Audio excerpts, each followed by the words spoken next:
Praise lord. యేసు ప్రభు నామములో మీ అందరికి శాంతి సమాధానం కలుగును గాక. ఓ మిత్రమా, ఈ రోజు ఒక మంచి టాపిక్ చెప్పాలని ఆశపడుతున్నా. ఎవరైనా సరే బట్టలు మురికైపోతే బట్టలు ఉతుక్కుంటారు. నా షర్టు, వైట్ షర్టు చిన్న మురికి అయినా సరే దాన్ని నీట్గా ఉతికి మరి ఐరన్ చేసుకుంటున్నాను. అలాగే మన ఆత్మీయ జీవితంలో ప్రతిరోజు యేసు రక్తంతో కడగబడుతూ ఉండాల. చాలా మంది నామకాస్త క్రైస్తవులు ఉన్నారు. వాళ్ళు సంవత్సరానికి 3 సార్లు మాత్రమే యేసు సన్నిధికి వస్తున్నారు. 1 ఈస్టర్, 2 క్రిస్మస్, 3 జనవరి 1 రోజు మాత్రమే వస్తున్నారు. కొంతమంది వారానికి ఆదివారం రోజు మాత్రమే యేసు సన్నిధికి వస్తున్నారు. మిగతా రోజులు 6 రోజులు లోకంతో కలిసి జీవిస్తున్నారు. కానీ ఆనాడు దావీదు మహారాజు ఒక మంచి వాక్యం చెప్పాడు. కీర్తనలు 139 అధ్యాయములో 23-24 వాక్యములు ఇలా చెప్పబడింది. దేవా, నన్ను పరిశోధించి నా హృదయము తెలుసుకునుము. దేవుడు, దేవా, నా హృదయము పరిశోధించి నన్ను తెలుసుకో, మంచి మార్గములు నన్ను నడిపించు అని అన్నాడు. నన్ను పరీక్షించి నా ఆలోచనలు తెలుసుకున్నాము అన్నాడు. దేవుడు దావీదు అన్నాడు, నన్ను పరీక్షించు, నేను తప్పైన మార్గంలో వెళ్తున్నానా, తప్పుడు ఆలోచన కలిగి ఉన్నానా, తప్పుడు ఆలోచనల్లో తీర్పిస్తున్నానా రాజ్యములో, నన్ను పరీక్షించు అని దావీదు దేవుడికి మొరపెడుతున్నాడు. నీకై అస్తర్కమైన మార్గములు నా యందు దేమో చూడము, నీతి మార్గంలో నడిపించము, నీతి మార్గంలో నడిపించము అన్నాడు. నీతి మార్గం నడిపించమన్నాడు. మన మార్గాలు ఎన్నో ఉన్నాయి. ఆ చెడు మార్గంలో ఉన్నాయి, మంచి మార్గంలో ఉన్నాయి. కానీ దావీదు నీతి మార్గం మాత్రమే నడిపించు దేవా అని మొరపెట్టాడు. అందుకే యెహోవా దేవుడు దావీదు నా హృదయానుసారుడు అని అన్నాడు. ఎంత గొప్ప మాట! అలాంటి మాట ప్రియ సహోదరి సహోదరా, మీకు కూడా దేవుడు నా హృదయానుసారుడు అనగల స్టేజ్కు నువ్వు రావాలంటే విశ్వాసంలో కలిగి ఉండాలా, క్రియలు కలిగి ఉండాలా, ఆత్మీయంగా కలిగి ఉండాలా, బైబిల్ చదవాలా, సాక్షిగా నువ్వు జీవించాలా. ఇలా చేసినప్పుడు దేవుడు నిన్ను కూడా నా ఇష్టానుసారు బిడ్డ అనే స్టేజ్కి దేవుడు నిన్ను తీసుకొస్తాడు. అలాగే కీర్తనలు 119 అధ్యాయంలో 164 వాక్యములు చెప్పబడినట్టు, దినములు 7 మార్లు నేను నిన్ను స్తుతిస్తున్నాను.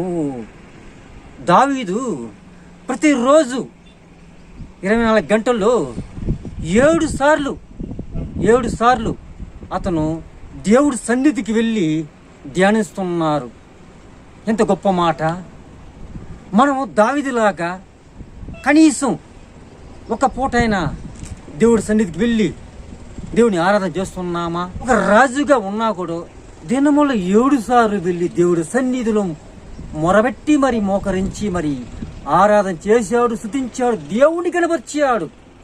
మరి మనము దేవుని కనపరుస్తున్నామా? దేవుని ఆరాధన చేస్తున్నామా? మిత్రమా, ఒక్కసారి మీ ఆత్మ పరిశోధన చేసుకోండి. ఒక అతను సంవత్సరానికి ఒక్కసారి మాత్రమే చర్చికి వచ్చేవాడు. అది ఎప్పుడంటే క్రిస్మస్ రోజు మాత్రమే. మాస్టర్ గారు సంతోషపడినాడు. సంవత్సరానికి ఒకసారి వస్తున్నాడే, ఏమిటి ఇతని యొక్క విశ్వాసం, ఏమిటి ఇతని యొక్క బలహీన అని ఆయన చాలా వరకు బాధపడ్డాడు. ఆ సంవత్సరంలోనే జనవరి 1 మళ్ళీ చర్చికి వచ్చాడు.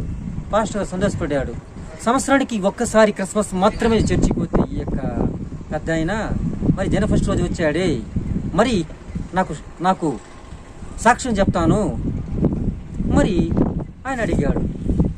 సంవత్సరానికి ఒకసారి వచ్చే చర్చికి ఇతను ఏమి సాక్ష్యం చెప్పబోతాడు అని పాస్టర్ గారు లోలో బాధపడ్డాడు.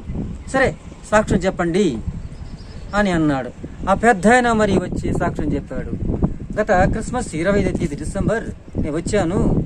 ఆ రోజు నా కళ్ళ అద్దాలు నా యొక్క బైబిల్ చిప్పి లోపల పెట్టి నేను ఇంటికి తీసుకెళ్ళాను. బైబిల్ని ఇంటికి వెళ్ళిన తర్వాత నా యొక్క కళ్ళద్ర కనిపించలేదు. ఎక్కడెక్కడో వెతికినా కనిపించలేదు.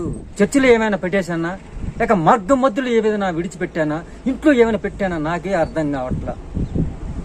అప్పుడు దేవుడు, అడుగుడి మీకు ఇవ్వబడును, తట్టుడి దొరుకును, వెతుకుడి దొరుకును అని వాక్యం నాకు గుర్తు వచ్చి దేవుని అడిగాను, దేవా నా కళ్ళెద్దరు నాకు ఇవ్వండి, నా కళ్ళు మసగా ఉంది, నేను చెడికి చూడలేకపోతున్నాను ఈ కంటితో ఈ యొక్క దృశ్యాన్ని ఈ ప్రపంచంలో అన్నప్పుడు దేవుడు అతని ప్రార్థన ఆలకించాడు.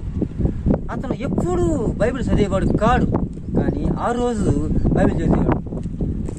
ఆ రోజు అతను బైబిల్ చదవడానికి బైబిల్ విప్పినప్పుడు ఈ యొక్క జిప్పు లోపల తన కంటి అద్దం ఉన్నది.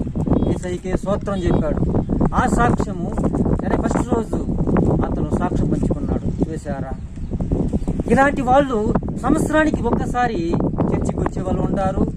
ఇలాంటి వాడు కూడా దేవుడు వాళ్ళు ప్రార్థన ఆలకిస్తాడు.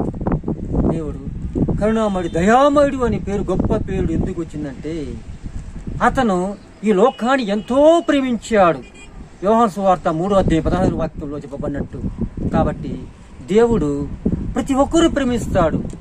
అందుకే అతను నీ కోసం, నా కోసం, యావత్తు మానవ దేశ పాపాల కోసం ఆయన శిలువలో మరణించి సమాధి తిరిగి లేచి పరలోక రాజ్యం వెళ్ళి పరిశుద్ధాత్మ కర్తగా మనకి ఈరోజు భూలోకములో నివాసం చేస్తున్నాడు. పరిశుద్ధాత్మ నువ్వు ఏ ప్రార్థన చేసినా దేవుడు ఆలకిస్తాడు. ప్రియ సహోదరి సోదరుడా, ఒక్కసారి మీ ఆత్మ పరిశోధన చేసుకోండి. ఈ వాక్యం విన్నవాళ్ళు వీటిలో మీరు ఏమైనా ఉన్నారా? సంవత్సరానికి 3 సార్లు చర్చికి వస్తారా? లేక వారానికి ఆదివారం మాత్రమే చర్చికి వస్తారా? మీరు ఎన్ని రోజులు ప్రతి దినముల్లో ఎన్నిసార్లు మీరు ప్రార్థన చేస్తున్నారు?